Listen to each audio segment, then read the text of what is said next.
ಎಲ್ಲರಿಗೂ ನಮಸ್ಕಾರ, ಸಕಡಾಂಗೆ ನಮಸ್ಕಾರ. ಸುಮಾರು 3 ದಿನದ ಮೊದಲು ಚಿಕ್ಕಮ್ಮನ ಮನೆ ಅನ್ನುವಂಥ ಒಂದು ಶೀರ್ಷಿಕೆ ಅಡಿ ನಾವು ಚಿಕ್ಕಮ್ಮನ ಮನೆಗೆ ಹೋದದ್ದು, ಅಲ್ಲಿ ತಿರುಗಾಡಿದ್ದು, ಅಲ್ಲಿ ಮಾತಾಡಿದ್ದು, ತಿಂದದ್ದು, ಸುತ್ತಾಡಿದ್ದು, ಅಲ್ಲಿ ಏನೇನೆಲ್ಲ ನಾವು ಮಾಡಿದ್ವಿ ಅದೆಲ್ಲವನ್ನು ವಿಡಿಯೋದಲ್ಲಿ ಹಾಕಿದ್ದೆ.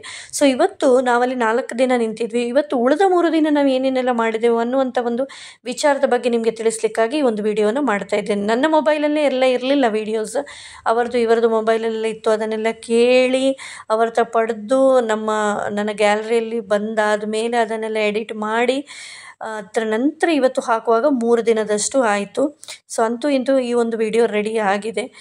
ಇದರಲ್ಲಿ ಮೇಯ್ನ್ ಅಂತೇಳಿ ಹೇಳಿದರೆ ಈ ಮನೇನ ನಾನು ನಿಮಗೆ ಇದರಲ್ಲಿ ತೋರಿಸ್ತಾ ಇದ್ದೇನೆ. ಮಾತ್ರ ಅಲ್ಲ, ನಾವು 5 ಜನ ಸೇರಿ ಖುಷಿ ಪಟ್ಟದ್ದು, ತಿರುಗಾಡಿದ್ದು, ನಾವು ಮಾಡಿದಂಥ ಎಲ್ಲ ಒಂದು ಮೆಮೊರೇಬಲ್ ಮೂಮೆಂಟ್ಸ್ ಅಂತೇಳಿ ಹೇಳಿ ಏನಿದೆ ಎಲ್ಲವನ್ನು ನೀವು ಈ ಒಂದು ವಿಡಿಯೋದಲ್ಲಿ ನೋಡಲಿಕ್ಕಿದ್ದೀರಾ.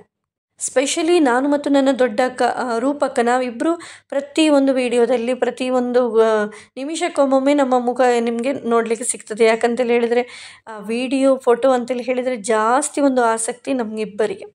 ಸೊ ಬನ್ನಿ, ಗದ್ದೆ ತೋಟ ಇರುವಂತಹ ಮನೆ ಅಂತೇಳಿ ಹೇಳಿದರೆ, ಅದೆಲ್ಲವೂ ಸುತ್ತುವರಿದ ಮನೆ ಅಂತೇಳಿ ಹೇಳಿದರೆ ಇಂತಹ ಮಾವಿನ ಹಣ್ಣು, ಹಲಸಿನ ಹಣ್ಣು, ಗೇರು ಹಣ್ಣು ಇದೆಲ್ಲ ಸಿಗ್ತದೆ ನಮಗೆ. ಸೊ ಇದರಿಂದಲೇ ಹೆಚ್ಚಾಗಿ ಬಸಳೆ ಇದರಿಂದೆಲ್ಲ ಪದಾರ್ಥಗಳನ್ನು ನಾವು ಹೆಚ್ಚಾಗಿ ಮಾಡ್ತೇವೆ. ಸೊ ಇವರ ಮನೆಯಲ್ಲಿಯೂ ಕೂಡ ನನ್ನ ಚಾನಲನ್ನು ಇವರು ನೋಡ್ತಾ ಇದ್ದರು. ಚಿಕ್ಕಮ್ಮನ ಮನೆ ಅಂತೇಳಿ ಹೇಳಿ ಶೀರ್ಷಿಕೆಯನ್ನು ಹಾಕಿ ನಾನು ಮಾಡಿದಂಥದ್ದು. ಸೊ ಫಸ್ಟಿಗೆ ಒಂಥರ ಆಯಿತು ನನಗೆ, ಮುಜುಗರ ಹೇಗಾಗ್ತದೋ ಏನೋ, ಇವರು ಏನು ಹೇಳ್ತಾರೋ ಏನೋ ಅಂತೇಳಿ ಹೇಳಿ. ಯಾಕಂತ ಹೇಳಿದರೆ ಮಾತಾಡ್ತಾ ಹೋಗೋದೊಂದು ರೂಮಿನಲ್ಲಿ ಕೂತು ಸುಲಭ, ಆದರೆ ಅದನ್ನು ಎಲ್ಲರ ಜೊತೆಯಾಗಿ ನೋಡಿದಾಗ ಒಂಥರ ಅನ್ನಿಸ್ತದಲ್ವ. ಸೊ ಆದರೂ ಅವರಿಗೆಲ್ಲ ಖುಷಿ ಆಯಿತು. ಸೊ ಬನ್ನಿ, ನಾವು ಏನೇನೆಲ್ಲ ಮಾಡಿದ್ದೇವೆ ಅಂತೇಳಿ ಹೇಳ್ತೇನೆ. ಮೊದಲಿಗೆ ಹೇಳುವಂಥ ವಿಚಾರ ಅಂತೇಳಿ ಹೇಳಿದರೆ, ಅಲ್ಲಿ ತಿಂದದಕ್ಕೆ ಲೆಕ್ಕ ಇಲ್ಲ, ಮಿತಿ ಇಲ್ಲ. ತಂದದ್ದು ತಿಂದದ್ದು, ಹೋದದ್ದು ತಿಂದದ್ದು, ಮಾಡಿದ್ದು ತಿಂದದ್ದು, ಅಂತೂ ಇಂತೂ ತಿಂದದ್ದು, ಸುತ್ತಾಡಿದ್ದು, ನಕ್ಕಿದ್ದು, ಒಟ್ಟಾಗಿ ಕೂತ್ಕೊಂಡು ಒಂದಷ್ಟು ಮಾತಾಡಿದ್ದು, ಇದು ನಮ್ಮ ಒಂದು ಮೇಯ್ನ್ ಒಂದು ವಿಚಾರ. ಇದರಲ್ಲಿ ನಾವು ಏನೇನು ಮಾಡಿದ್ದೇವೆ ಅಂತೇಳಿ ಹೇಳಿ ನೀವು ಪಕ್ಕನೆ ಕೇಳಿದರೆ. ಇನ್ನೂ ಹೇಳೋದಂತೇಳಿ ಹೇಳಿ ಆದರೆ, ಓಕೆ, 2ನೇ ದಿನದ ಆರಂಭದಲ್ಲಿ ನಾವು ಏನು ಮಾಡಿದ್ವಿ, ಚಾಮುಂಡೇಶ್ವರಿ ಕ್ಷೇತ್ರ ಬೆಳಾಲು ಅಥವಾ ಆರಿಕೋಡಿ ಅಂತೇಳಿ ಹೇಳ್ತೇವೆ ಈ ಒಂದು ಪ್ಲೇಸಿಗೆ. ಸೊ ಅಲ್ಲಿಗೆ ನಾನು ಮತ್ತು ನನ್ನ ದೊಡ್ಡಕ್ಕ ಹೋದ್ವಿ. ರೂಪಕ್ಕ ಅಂತೇಳಿ ಹೇಳಿ, ಅವರು ಹುಬ್ಳಿಯವರು. ಸೊ ಅವರೊಂದು ದೇವ ಭಕ್ತೆ. ಯಾವತ್ತೂ ಸ್ತೋತ್ರವನ್ನು, ದೇವರ ಒಂದು ಪಠಣವನ್ನು ಇದನ್ನೆಲ್ಲ ಮಾಡ್ತಾ ಇರ್ತಾರೆ. ಸೊ ಅವರ ಜೊತೆ ಸೇರಿಕೊಂಡು ನಾನೆಲ್ಲ ಹೋಗಿದ್ದೆ. ಉಜಿರೆಯಿಂದ ಸುಮಾರು ಒಂದು 12 ಕಿಲೋಮೀಟರ್ ದೂರ ಅಷ್ಟೇ. ತುಂಬ ಒಂದು ಕಾರಣಿಕೆಯ ಕ್ಷೇತ್ರ ಅಂತೆ. ಅಲ್ಲಿ ಸಿಕ್ಕಿದಂಥ ಕೆಲವೊಂದು ಭಕ್ತಾದಿಗಳಲ್ಲಿ ಕೂಡ ನಾನು ಕೇಳಿದೆ. ಅವ್ರು ಹೇಳಿದರು, ಮನೆಯಲ್ಲೇ ನಾವು ಕೆಲವೊಂದು ವಿಚಾರಗಳನ್ನು ಬೇಡಿಕೊಂಡಿದ್ವಿ, ಎಲ್ಲ ಆಗ್ತದೆ ಇಲ್ಲಿ ಬೇಡಿಕೊಂಡದ್ದು, ಹಾಗಾಗಿ ಹರಕೆಯನ್ನು ತೀರಿಸಲಿಕ್ಕೆ ಇಲ್ಲಿ ಬಂದಿದ್ವಿ ಅಂತೇಳಿ ಹೇಳಿ. ಸೊ ಒಳಗೆ ಕ್ಯಾಮರಾವನ್ನು ತಗೊಂಡೋಗುವ ಆಗಿಲ್ಲ.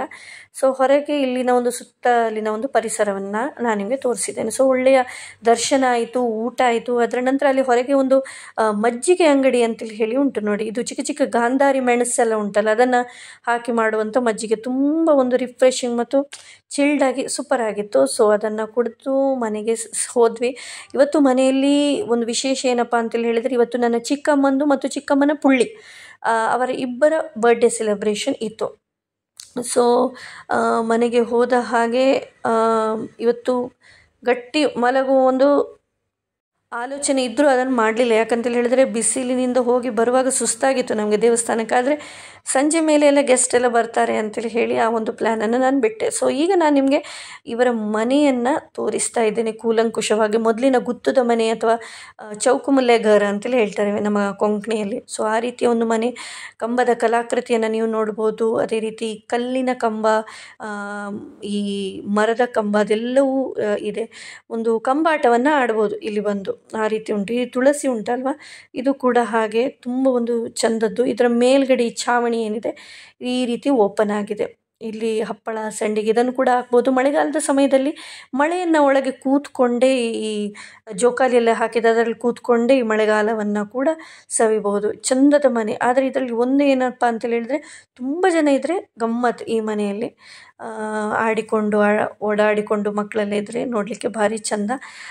ಅದೇ ರೀತಿ ಇವತ್ತು ಚಿಕ್ಕಮ್ಮನ ಬರ್ಡೇ, ನಾನು ಹೇಳಿದ ಹಾಗೆ ಒಬ್ಬೊಬ್ಬರೇ ಬರಲಿಕ್ಕೆಲ್ಲ ಸ್ಟಾರ್ಟ್ ಆಗಿದೆ. ಇದು ಅವರ ದೇವರ ಕೋಣೆ, ಇಷ್ಟೊಂದು ಚೆನ್ನಾಗಿದೆ ನೋಡಿ. ಸೊ ನಾನೀಗ ನಿಮಗೆ ತೋರಿಸಿದ್ದು ಹಾಲ್, ಕಿಚನ್, ಡೈನಿಂಗ್ ರೂಮ್, ಅದೇ ರೀತಿ ಒಂದು ಬೆಡ್ರೂಮನ್ನು ತೋರಿಸ್ತಾ ಇದ್ದೇನೆ. ಅದೇ ರೀತಿ ಇದು ಹಾಲ್, ನೋಡ್ಬೋದು ನೀವು ಸುತ್ತ ಯಾವ ರೀತಿ ಆಗಿದೆ ಅಂತೇಳಿ ಹೇಳಿ. ಈ ಒಂದು ಮನೆ ಉಂಟಲ್ಲ, ಇಲ್ಲಿ ತುಂಬ ಜನ ಇಲ್ಲಿ ಬಂದು ಶಾರ್ಟ್ ಫಿಲ್ಮ್, ಅದೇ ರೀತಿ ಅವರ ಸೀರಿಯಲ್, ಅದಕ್ಕೆ ಈ ರೀತಿ ಎಲ್ಲ ಯೂಟ್ಯೂಬಿಗೆ ಅದಕ್ಕೆಲ್ಲ ಬಂದು ಇಲ್ಲಿ ವಿಡಿಯೋನ ಮಾಡ್ಬೋದಾ ಅಂತೇಳಿ ಹೇಳಿ ಕೇಳಿ ಸಾಕಷ್ಟು ಜನ ಬರ್ತಾರಂತೆ. ಯಾಕಂತೇಳಿ ಹೇಳಿದರೆ ಆ ಒಂದು ಮನೆಯ ಒಂದು ಚಂದ ಏನಿದೆ ಅದು ಎಲ್ಲರನ್ನ ಅವರತ್ತ ಸೆಳೀತದೆ. ಸೊ ಈ ರೀತಿ ಆಗಿದೆ. ನಾನು ಎಲ್ಲ ರೂಮನ್ನೆಲ್ಲ ತೋರಿಸಲಿಲ್ಲ, ಯಾಕಂತೇಳಿ ಹೇಳಿದರೆ ಎಲ್ಲ ಹೊರಡ್ತಾ ಇದ್ದರು ಪ್ರತಿಯೊಂದು ರೂಮಿನಲ್ಲಿ ಮತ್ತು ಬರ್ಡೇ ಉಂಟಲ್ಲ ಅಂತೇಳಿ ಹೇಳಿ ಹಾಗೆ. ಸೊ ಈ ಸ್ಟೆಪ್ಸಿನ ಕೆಳಗೆ ನೀವು ನೋಡ್ಬೋದು ಹಣ್ಣುಗಳನ್ನೆಲ್ಲ ಇಟ್ಟಿದ್ದಾರೆ, ಬೇಕಾದಾಗ ಹೋಗಿ ತಿನ್ನುವಂಥದ್ದು. ಈ ಸ್ಟೆಪ್ಸಿನ ಮೇಲೆ ಬಂದು ಇಲ್ಲೊಂದು ರೂಮ್ ಇದೆ. ಇಲ್ಲಿ ನಮ್ಮ ವರ್ಕ್ ಫ್ರಮ್ ಹೋಮ್ನ ನಮ್ಮ ಮಂದಿಗಳೆಲ್ಲ ಇಲ್ಲಿ ಮೇಲೆ ಕೂತ್ಕೊಂಡೆಲ್ಲ ಅವರ ಕೆಲಸವನ್ನೆಲ್ಲ ಮಾಡ್ತಾಯಿದ್ರು. ಹಾಗೆ ಇದು ಒಂದು ಗೆಸ್ಟ್ ರೂಮ್ ಥರ ಸೊ ಇಲ್ಲಿದೆ. ಅದರ ನಂತರ ಹೀಗೆ ಇಳಿದು ಬಂದೆ. ಮತ್ತಿದು ಈ ಮೊದಲಿನ ಕಾಲದ ಕೆಂಪು ನೆಲ ಏನಿದೆ ಆ ರೀತಿಯ ನೆಲ. ಇದು ನೋಡುವಾಗಲೇ ಒಂದು ಮೊದಲಿನ ಕಾಲದ ಒಂದು ಲುಕ್ ಬರಬೇಕು ಅನ್ನುವಂಥ ಕಾರಣಗಳಿಂದಾಗಿ ಟೈಲ್ಸ್ ಎಲ್ಲ ಹಾಕಲಿಲ್ಲ, ರೆಡ್ ಆಕ್ಸೈಡನ್ನೇ ಹಾಕಿದ್ದಾರೆ. ಸೊ ತುಂಬ ಚೆನ್ನಾಗಿ ಕಾಣ್ತದದು. ಸೊ ಎಲ್ಲರೂ ಕೂಡ ತಯಾರಾಗಿದ್ದಾರೆ ಚಂದ ಚಂದ ಬಟ್ಟೆಯಲ್ಲಿ. ನಾನು ಕೂಡ ಸಿಂಪಲ್ಲಾಗಿ ತಯಾರಾಗಿ ಬಂದೆ. ಈ ಒಂದು ಕುರ್ಚಿ ಅದೇ ರೀತಿ ಈ ಜೋಕಾಲಿ ಏನಿದೆ ಅದು ಎರಡು ಕೂಡ ನನಗೆ ತುಂಬ ಖುಷಿಯಾದದ್ದು. ಅದರಲ್ಲಿ ಕೂತ್ಕೊಂಡು ಹಾಗೆಯೇ ತೂಗಾಡ್ತಾ ಇರುವಂಥದ್ದು. ಸೊ ಅದು ಎರಡು ಕೂಡ ತುಂಬ ಖುಷಿಯಾಯಿತು. ಹೆಚ್ಚಾಗಿ ನಾನು ಅದರಲ್ಲಿ ಕೂತ್ಕೊಳ್ತಾ ಇದ್ದೆ. ಅದರ ನಂತರ ಇಲ್ಲೆಲ್ಲ ತಿಂಡಿಯೂ ಕೂಡ ಬಂತು. ಬರ್ಡೇ ಆದ ಹಾಗೆ ಬಂದ ಅತಿಥಿಗಳಿಗೆಲ್ಲ ಕೊಡಲಿಕ್ಕಾಗಿ. ಅದೇ ರೀತಿ ತುಂಬ ಚೆನ್ನಾಗಿತ್ತು ಪ್ರತಿಯೊಂದು ಕೂಡ. ನನಗೆ ತುಂಬ ಇಷ್ಟ ಆದದ್ದು ಹೇಳಿದರೆ ಕ್ಯಾರೆಟ್ ಹಲ್ವ, ಅದೇ ರೀತಿ ಪುಲಾವ್ ತುಂಬ ಒಳ್ಳೆಯದಾಗಿತ್ತು. ಸೊ ಇವರ ಒಮ್ಮೆ ಎಲ್ಲರೂ ತಯಾರಾದ ಮೇಲೆ ಒಂದಷ್ಟು ಫೋಟೋಗಳನ್ನು ಎಲ್ಲ ತೆಗೆದ್ವಿ. ಅದರ ನಂತರ ಚಿಕ್ಕಮ್ಮನ ಬರ್ಡೇ ಸೆಲೆಬ್ರೇಷನ್ ಸ್ಟಾರ್ಟ್ ಆಯಿತು. ಇವರು ಕೂಡ ತುಂಬ ಟ್ಯಾಲೆಂಟೆಡ್, ಒಳ್ಳೆ ಗಾಯಕಿ ಕೂಡ, ಶಿಕ್ಷಕಿ ಕೂಡ. ಅದೇ ರೀತಿ ಯಾವ ನೀವು ಫೀಲ್ಡನ್ನು ತಗೊಳ್ತೀರಾ ಅಥವಾ ಯಾವ ಫೀಲ್ಡಲ್ಲಿ ಇವರು ಹೋಗ್ತಾರೆ ಎಲ್ಲದರಲ್ಲೂ ಕೂಡ ಅದ್ಭುತವಾದದ್ದನ್ನೇ ಇವರು ಸಾಧಿಸಿದ್ದಾರೆ. ತುಂಬ ಒಂದು ಅದ್ಭುತ ಮಾತುಗಾರ್ತಿ ಕೂಡ. ಅದೇ ರೀತಿ ನನ್ನ ಚಿಕ್ಕಪ್ಪ ಅವರು ಕೂಡ ತುಂಬ ಚಂದದ ಸಿಂಗರ್. ರಾಜ್ಕುಮಾರ್ನ ಹಾಡುಗಳನ್ನು, ಧ್ವನಿಯ ಹಾಡುಗಳನ್ನು ತುಂಬಾ ಚೆನ್ನಾಗಿ ಅದೇ ರೀತಿ ಅಪ್ಪಟವಾಗಿ ಅವರು ರಿಪೀಟ್ ಮಾಡ್ತಾರೆ. ಸೊ ಇವರ ಬರ್ಡೇ ಸೆಲೆಬ್ರೇಷನ್ ಎಲ್ಲ ಮುಗ್ದಾದ್ಮೇಲೆ ಅವರ ಪುಳ್ಳಿ ಅಂತೇಳಿ ಹೇಳಿದರೆ ಮಗಳು ಸೃಷ್ಟಿ ಅಂತೇಳಿ ಹೇಳಿ, ಇವಳು ಇನ್ನೂ 9th ಸ್ಟ್ಯಾಂಡರ್ಡಿಗೆ ಹೋಗೋದು. ಇವರು ಇರುವಂಥದ್ದು ಹುಬ್ಬಳ್ಳಿಯಲ್ಲಿ. ಸೊ ಇವಳ ಬರ್ಡೇ ಸೆಲೆಬ್ರೇಷನ್ ಕೂಡ ಇಲ್ಲಿ ನಡೀತು. ಮಕ್ಕಳಿಗೆ ಬರ್ಡೇ ಅಂತೇಳಿ ಹೇಳಿದರೆ ತುಂಬ ಖುಷಿ ಅಲ್ವಾ. ಕೇಕ್, ಕ್ಯಾಂಡಲ್, ಅದೇ ರೀತಿ ಆ ಕೇಕನ್ನು ಕಟ್ ಮಾಡಿ ತನ್ನ ಪ್ರೀತಿ ಪಾತ್ರರಿಗೆ ತಿನ್ನಿಸುವಂಥದ್ದು, ಇದೆಲ್ಲವೂ ಭಾರಿ ಇಷ್ಟ. ಅದೇ ರೀತಿ ನನ್ನ ಚಿಕ್ಕಮ್ಮನ 60th ಬರ್ಡೇ ಇವತ್ತಾಯಿತು. ಅದೇ ರೀತಿ ಸೃಷ್ಟಿ ಇವಳ 13th ಬರ್ಡೇ. ಸೊ ಎಲ್ಲ ಮನೇಲಿರುವಂಥವರೆಲ್ಲ ಸುತ್ತುಗೂಡಿ ಹ್ಯಾಪಿ ಬರ್ಡೇ ಅಂತೇಳಿ ಹೇಳಿ ವಿಶ್ ಮಾಡ್ತಾ ಸೃಷ್ಟಿಗೆ ಹೇಳಬೇಕಾದ್ರೆ ಅವಳಿಗೆ ತುಂಬ ಖುಷಿಯಾಯಿತು. ಎಲ್ಲರಿಗೆ ಕೇಕನ್ನು ತಿನ್ನಿಸಿದ್ಲು. ಅದರ ನಂತರ ಈ ತಂದಂತಹ ಏನೇನೆಲ್ಲ ಒಂದು ತಿಂಡಿಗಳೆಲ್ಲ ಇತ್ತ ಅದನ್ನೆಲ್ಲ ತಿನ್ನಲಿಕ್ಕೆ ಎಲ್ಲರೂ ಕೂಡ ತುಳಸಿ ಕಟ್ಟೆಯ ಸುತ್ತ ಓಡಿ ಕೂತ್ಕೊಂಡ್ರು. ಈ ಕೇಕ್ ಕಟ್ ಆಗುವಾಗ ಅದ್ಭುತವಾದಂಥ ಒಂದು ಸಾಂಗ್ ಕೂಡ ಪ್ಲೇ ಆಗ್ತಾಯಿತ್ತು. ಕೆಲವರು ಡ್ಯಾನ್ಸ್ ಮಾಡ್ತಾ ವಿಶ್ ಮಾಡ್ತಾಯಿದ್ರು. ಬಟ್ ಅದನ್ನು ಹಾಕುವ ಹಾಗಿಲ್ಲ, ಯಾಕಂತೇಳಿ ಹೇಳಿದ್ರೆ ಇಲ್ಲಿ ಕಾಪಿ ರೈಟ್ ಕ್ಲೇಮ್ ಬರ್ತದೆ ಯೂಟ್ಯೂಬಲ್ಲಿ. ಹಾಗಾಗಿ ಅದನ್ನು ಮ್ಯೂಟ್ ಮಾಡಿದ್ದೇನೆ ನಾನು. ಬಟ್ ಅಂತೂ ಇಂತೂ ಈ ಒಂದು ಕ್ಷಣ ಒಂದು ಸಂಭ್ರಮದಾಯಕವಾಗಿತ್ತು, ಸಂತೋಷದಾಯಕವಾಗಿತ್ತು. ಅದರ ನಂತರ ತಿಂಡಿ ಆರಂಭ ಆಯಿತು. ಎಲ್ಲರೂ ಕೂಡ ತಿಂದ್ವಿ. ರಾತ್ರಿಯ ಭೋಜನ ಬೇರೆ ಇತ್ತು ಮೆನು ನಮ್ಮದು. ಬಟ್ ಅದೆಲ್ಲ ಬೇಡ ಅಂತೇಳಿ ಹೇಳಿ ಎಣಿಸ್ಕೊಳ್ತಾ ಇದನ್ನೇ ಗಟ್ಟಿಯಾಗಿ ತಿಂದ್ವಿ. ಯಾಕಂತೇಳಿ ಹೇಳಿದ್ರೆ ಅದ್ಭುತವಾದಂತಹ ಒಂದು ಟೇಸ್ಟ್ ಇತ್ತು. ಪ್ರತಿಯೊಂದು ಕೂಡ ಭಾರಿ ರುಚಿಯಾಗಿತ್ತು. ಪುಲಾವ್ ಮತ್ತು ಸಲಾಡ್ ಇದು ನನ್ನ ಫೇವ್ರೇಟ್. ಒಂದಂತೂ ಮಸಾಲೆ ದೋಸೆ, ಒಂದು ಪುಲಾವ್ ಮತ್ತು ಸಲಾಡ್. ಅದು ಎರಡು ತಿಂದಾದ್ಮೇಲೆ ಹೊಟ್ಟೆ ತುಂಬಿ ಹೋಯಿತು. ಮತ್ತು ಇಸ್ಪೀಟನ್ನು ಆಡಿದ್ವಿ, ಸಾಕಷ್ಟು ಮಾತಾಡಿದ್ವಿ. ಅದು ಇದೆಲ್ಲ ಆಗುವಾಗ ರಾತ್ರಿ ಮಲಗುವಾಗ ಮಧ್ಯರಾತ್ರಿ ಆಗಿತ್ತು. ಸೊ ಅದು ಯಾವತ್ತೂ ಇರೋದಿಲ್ಲ ಅಲ್ವಾ. ಈ ರೀತಿ ಕಸಿನ್ಸ್ ಎಲ್ಲ ಸಿಕ್ಕಿದಾಗ ಮಾತಾಡ್ತಾ ಅಷ್ಟು ಹಾಗೆ ಆಗ್ತದೆ. ಸೊ ಒಳ್ಳೆ ನಿದ್ದೆಯೂ ಕೂಡ ಬಿತ್ತು. ಅದರ ನಂತರ ಬೆಳಗ್ಗೆ ಎದ್ದವರೇ ಅವರ ತೋಟದಿಂದ ಬಸಳೆ ಇಲ್ಲಿ ಬಂದು ಕೂತಿತ್ತು. ಎಷ್ಟೊಂದು ಒಳ್ಳೆ ಬಸಳೆ ಅಂತೇಳಿ ಹೇಳಿದರೆ ಒಂದೇ ಒಂದು ಹಾಳಿಲ್ಲ, ಒಂದೇ ಒಂದು ಈ ಹುಳುವನ್ನು ತಿನ್ನಲಿಲ್ಲ. ಅಷ್ಟೊಂದು ಫ್ರೆಶ್ ಆಗಿರುವಂತಹ ಒತ್ತೊತ್ತಾಗಿ ಎಲೆಗಳಿರುವಂಥ ಒಂದು ಬಸಳೆ. ಸೊ ಬಸಳೆ ಒಂದು ಪದಾರ್ಥವನ್ನು ಮಾಡೋಣ, ಅದೇ ರೀತಿ ಮಶ್ರೂಮ್ ಸುಕ್ಕವನ್ನು ಮಾಡೋಣ ಅಂತೇಳಿ ಹೇಳುವಂಥ ಒಂದು ಹೆಸರನ್ನು ಹಾಕಿದ್ವಿ. ಸೊ ಚಪಾತಿ ಒಂದು ಮಾಡಿ ಅದರ ನಂತರ ಚಪಾತಿಯ ಜೊತೆಗೆ ಈ ಬಟಾಣಿ ಮತ್ತು ಆನಿಯನ್ ಅದೇ ರೀತಿ ಟೊಮ್ಯಾಟೊ ಇದನ್ನೆಲ್ಲ ಹಾಕಿ ಒಂದು ಒಳ್ಳೆಯ ಒಂದು ಪದಾರ್ಥವನ್ನು ಮಾಡಿದ್ಲು, ಅದಕ್ಕೆ ಬೇಕಾದದ್ದು. ಅದೇ ರೀತಿ ಅಮ್ಮ ಮಧ್ಯಾಹ್ನಕ್ಕೆ ಈ ಬಸಳೆ ಎಲೆಗಳನ್ನು ಕೊಚ್ಚಿ ಅದೇ ರೀತಿ ಈ ಅದರ ದಂಟುಗಳನ್ನೆಲ್ಲ ತುಂಡು ಮಾಡಿ ಎಲ್ಲ ತಯಾರು ಮಾಡಿಟ್ರು. ಇದಾದ ಮೇಲೆ ಚಪಾತಿ ತಿನ್ನಲಿಕ್ಕೆ ಆರಂಭ ಆಯಿತು. ಅದೇ ರೀತಿ ಚಪಾತಿ ಮತ್ತು ಈ ಹೋಳಿಗೆ ಅಂತೇಳಿ ಏನು ಹೇಳ್ತೇವೆ ಅದು ಎರಡೂ ಕೂಡ ಅದ್ಭುತ ಆಗಿತ್ತು. ಒಬ್ಬೊಬ್ಬರಿಗೆ ತಿನ್ನಲಿಕ್ಕೆ ಬೇಡದ ಹಾಗೆ, ಆದರೆ ಎಲ್ಲರ ಜೊತೆಗೂಡಿ ತಿನ್ನುವಾಗ ಎಲ್ಲವೂ ತಿಂದೋಗ್ತದೆ. ಸೊ ಒಳ್ಳೆಯದಾಯಿತು. ಬಸಳೆಗೆ ಹಾಕಲಿಕ್ಕೆ ಒಂದು ಒಳ್ಳೆಯ ಕಾಂಬಿನೇಷನ್ ಬೇಕಲ್ಲ, ಖಂಡಿತವಾಗಿ ಅದರ ಬೆಸ್ಟ್ ಕಾಂಬಿನೇಷನ್ ಅಂತೇಳಿ ಹೇಳಿದರೆ ಈ ಗುಜ್ಜೆ ಅಲ್ವಾ. ಸೊ ಎಳೆಯ ಒಂದು ಗುಜ್ಜೆಯು ಕೂಡ ಸಿಕ್ಕಿತ್ತು. ಅದು ಮತ್ತು ಬಸಳೆಯನ್ನು ಹಾಕಿ ಒಂದು ಒಳ್ಳೆಯ ಬೆಂದಿಯನ್ನು ಮಾಡೋಣ ಅಂತೇಳಿ ಹೇಳಿ ಒಂದು ಹಲಸಿನಕಾಯಿಯನ್ನು ತೆಗಿತಾ ಇದ್ವಿ. ಸೊ ಎಲ್ಲದರ ಒಂದೊಂದು ವಿಡಿಯೋ ನೋಡ್ಲಿಕ್ಕೆ ಒಂಥರ ಚೆನ್ನಾಗಿರ್ತದೆ ಇಂಥದ್ದೆಲ್ಲ. ಹಾಗಾಗಿ ನೀವು ಎಣಿಸ್ಬೋದು ಎಷ್ಟಪ್ಪ ಇದರಲ್ಲಿ ಬರೀ ತಿಂದದ್ದೇ ಹಾಕಿದ್ದಾರೆ, ಬರೀ ತಿಂದದ್ದು ಮಾತ್ರ ಇವರು ಅಂತೇಳಿ ಹೇಳಿ. ಹೌದು, ತಿಂದದ್ದೇ ಹೆಚ್ಚು, ತಿಂದದ್ದು, ನೆಗಡಿದ್ದು, ಮಾತಾಡಿದ್ದು, ತಿರುಗಾಡಿದ್ದು ಇದಿಷ್ಟೇ ನಾವು ಮಾಡಿದ್ದು.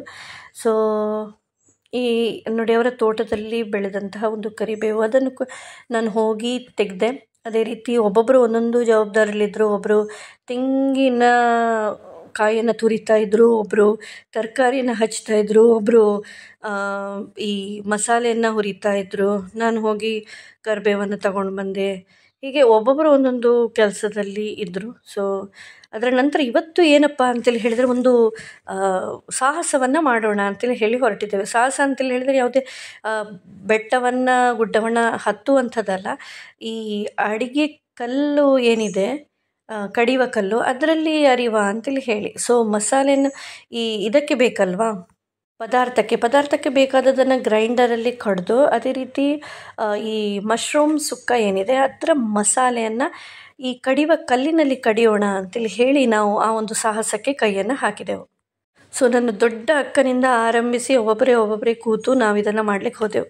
ಸೊ ಇದು ಒಂಥರ ತುಂಬ ಒಂದು ಸೂಪರ್ ಆಗಿರುವಂಥ ಎಕ್ಸ್ಪೀರಿಯನ್ಸ್. ಅದೇ ರೀತಿ ಒಂದು ಹಳೆಯ ಕಾಲದಲ್ಲಿ ಇದೆಲ್ಲ ತುಂಬ ಕಾಮನ್ ಆಗಿತ್ತು, ಇತ್ತೀಚೆಗೆ ಯೂಸ್ ಮಾಡುವಂಥದ್ದು ತುಂಬ ಕಡಿಮೆ ಅಲ್ಲ. ಆದರೆ ನಾವೆಲ್ಲರೂ ಕೂಡ ಹೀಗೆಯಾ ಹಾಗೆಯಾ, ಹೀಗೆ ಮಾಡುವ ಹಾಗೆ ಮಾಡುವ ಅಂತೇಳಿ ಹೇಳ್ತಾ ಒಂದೊಂದಾಗಿ ನಮ್ಮ ಅಜ್ಜಿಯೆಲ್ಲ ಯಾವ ರೀತಿ ಮಾಡ್ತಿದ್ರು ಅದನ್ನು ನೆನಪಿಸ್ತಾ ಇದನ್ನು ನಾವು ಕಡಿಲಿಕ್ಕೆ ಆರಂಭಿಸಿದ್ವಿ. ನನ್ನ ತಮ್ಮನ ಹೆಂಡತಿ ವಿಶಾಖ, ನಮ್ಗೆ ಗೊತ್ತಿರಲಿಲ್ಲ, ಅವಳು ಕೂಡ ತುಂಬ ಚೆನ್ನಾಗಿ ಮಸಾಲೆಯನ್ನು ಅರೆದ್ಲು. ಚೆನ್ನಾಗಿ ಅವಳು ಕೂಡ ಮಸಾಲೆಯನ್ನು ಅರೆದ್ವಿ. ಸೊ ಪ್ರತಿಯೊಬ್ಬರು ಟ್ರೈ ಮಾಡಿದೆವು, ನನಗೆ ಎಷ್ಟಾಗ್ತದೆ, ಹೇಗಾಗ್ತದೆ ನೋಡುವ ಅಂತೇಳಿ ಹೇಳಿ. ಸೊ ಎಲ್ರಿಗೂ ಒಂದೊಂದು ಎಕ್ಸ್ಪೀರಿಯನ್ಸ್ ಸಿಕ್ಕಿತ್ತು ಇದರಲ್ಲಿ ಕಡಿಯೋದು. ಅಂತೂ ಇಂತೂ 5 ಜನ, ಪಂಚಮಂ ಕಾರ್ಯಸಿದ್ಧಿ ಅಂತೇಳಿ ಹೇಳ್ತೇವಲ್ಲ. ಸೊ 5 ಜನ ನಾವು ಸೇರಿಕೊಂಡು ಏನೋ ಒಂದು ಮಸಾಲೆಯನ್ನು ಚೆನ್ನಾಗಿ ನಯವಾಗಿ ಒಂದು ಕಡಿದ್ವಿ. ಅದರ ನಂತರ ಈ ಮಕ್ಕಳೆಲ್ಲ ಅಂತೂ ಬ್ಯುಸಿ. ಇಂಥ ದೊಡ್ಡ ಮನೆ ಇದ್ದು ಇಲ್ಲಿ ಅದೇ ರೀತಿ ಈ ನಾಯಿ ಬೆಕ್ಕುಗಳೆಲ್ಲ ಇದ್ದರೆ ಮಕ್ಕಳಿಗಂತೂ ಟೈಮ್ ಪಾಸ್ ಆದದ್ದು ಗೊತ್ತೇ ಆಗೋದಿಲ್ಲ. ಇಲ್ಲದ್ರೆ ನಾವು ನಮ್ಮದೇ ಮನೆಯಲ್ಲಿ ಅಂತೇಳಿ ಹೇಳಿದಾಗ ಮಕ್ಕಳ ಹತ್ತಿರವೇ ಒಂದು ಕಣ್ಣಿರಬೇಕು, ಮಕ್ಕಳು ಏನು ಮಾಡ್ತಾರೆ ಅಂತೇಳಿ ಹೇಳಿ. ಆದರೆ ಇಲ್ಲಿ ಆ ರೀತಿಯೆಲ್ಲ ಇರಲಿಲ್ಲ. ಇಲ್ಲಿ ಮಕ್ಕಳು ತುಂಬ ಖುಷಿಪಟ್ಟಿದ್ರು. ಆಗಾಗ ಒಮ್ಮೆ ಹೋಗಿ ನೋಡಿದರೆ ಆಯಿತು ಏನು ಮಾಡ್ತಾರೆ ಅಂತೇಳಿ ಹೇಳಿ. ವಿನಃ ಮಕ್ಕಳು ಕೂಡ ತುಂಬ ಎಂಜಾಯ್ ಮಾಡಿದರು ನಮ್ಮ ಹಾಗೆ. ಈ ಆಚೆ ಈಚೆ ನೋಡುವಷ್ಟರಲ್ಲಿ ಬಸಳೆ ಪದಾರ್ಥವು ಕೂಡ ತಯಾರಾಯಿತು, ಅದ್ಭುತವಾದಂಥ ಬಸಳೆ ಪದಾರ್ಥ. ಅದೇ ರೀತಿ ಸುಕ್ಕಕ್ಕೂ ಕೂಡ ನಾವು ತಯಾರಿ ಮಾಡಿಕೊಂಡ್ವಿ, ಎರಡು ಕೂಡ ಅದ್ಭುತ ಆಯಿತು. ಸೊ ಇಲ್ಲಿಂದ ಇವತ್ತು ನಮ್ಮ ಸಂಜೆಗೆ ಎಲ್ಲ ಶಿಶಿಲಕ್ಕೆ ಹೋಗುವ ಅಂತೇಳಿ ಹೇಳಿ ಒಂದು ಪ್ಲ್ಯಾನನ್ನು ಹಾಕ್ಕೊಂಡಿದ್ದೇವೆ. ಶಿಶಿಲ ಅಂತೇಳಿ ಹೇಳಿದರೆ ನನಗೆ ಚಿಕ್ಕವಳಿರುವಾಗ ಟ್ರಿಪ್ಪಿಗೆ ಕರ್ಕೊಂಡು ಹೋದ ನೆನಪು. ತುಂಬ ದೇವರ ಮೀನುಗಳು ಅಂತೇಳಿ ಹೇಳ್ತೇವೆ. ಸೊ ಅಂತಹ ಮೀನುಗಳೆಲ್ಲ ಇತ್ತಲ್ಲಿ. ಸೊ ಎಷ್ಟೋ ಸಮಯದ ನಂತರ, ಸಾಧಾರಣ ನಂಗೆ ಅನಿಸ್ತದೆ ಒಂದು 25 ವರ್ಷದ ನಂತರ ನಾನಿಲ್ಲಿ ಬರುವಂಥದ್ದು. ಸೊ ತುಂಬ ಖುಷಿಯಾಯಿತು. ಒಂದು ಆಹ್ಲಾದಕರವಾದಂಥ ಪರಿಸರ. ನನ್ನ ತಮ್ಮನ ಹೆಂಡತಿ, ನನ್ನ ಅಮ್ಮ, ಚಿಕ್ಕಮ್ಮ, ಅದೇ ರೀತಿ ಅಕ್ಕ, ನಾವೆಲ್ಲರೂ ಕೂಡ ಸೇರಿಕೊಂಡು ಇಲ್ಲಿ ಬಂದ್ವಿ. ಮಕ್ಕಳಿಗಂತೂ ಭಾರಿ ಖುಷಿ. ಅವರು ಅರಳು ಚರಂಬುರಿ ಅಂತೇಳಿ ಹೇಳ್ತಾರಲ್ಲ, ಅದನ್ನು ತೊಗೊಂಡು ಬಂದಿದ್ದರು. ಸೊ ನೋಡಿ ಎಷ್ಟು ಮೀನುಗಳಿದ್ದಾವೆ ಅಂತೇಳಿ ಹೇಳಿ. ಸೊ ಅದನ್ನು ಹಾಕಿದ ಹಾಗೆ ಈ ಮೀನುಗಳೆಲ್ಲ ಬಂದು ತಿಂತವೆ. ಇದರಲ್ಲೊಂದು ದೇವರ ಮೀನು ಅಂತೇಳಿ ಹೇಳಿ ಉಂಟಂತೆ, ಅದಕ್ಕೊಂದು ಮೂಗುತಿ ಕೂಡ ಉಂಟಂತಪ್ಪ. ನಾವು ನೋಡಲಿಲ್ಲ. ಬೆಳಗ್ಗೆ ಮತ್ತು ಮಧ್ಯಾಹ್ನ ಅವರು ಈ ಭಟ್ರು ಒಂದು ತೀರ್ಥವನ್ನು ಹಾಕಿ ಅದಕ್ಕೆ ತಿನ್ನಲಿಕ್ಕೆ ಕೊಡ್ತಾರಂತೆ ಅರಳನ್ನು, ಆಗ ಅದು ಬಂದು ಅದು ತಿಂತದೆ ಅಂತೇಳಿ ಹೇಳ್ತಾರೆ.